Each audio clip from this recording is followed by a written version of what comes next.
danes smo ponovno upravili požarni preizkus, kjer se ugotavlja funkcioniranje celotne požarne opreme.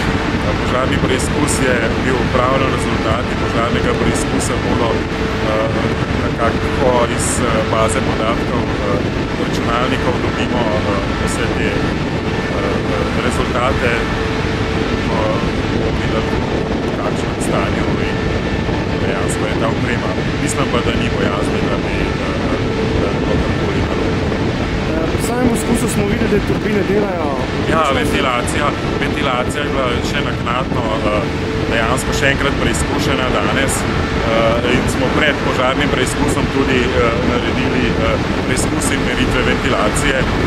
Rezultati bodo tudi predstavljeni naknadno.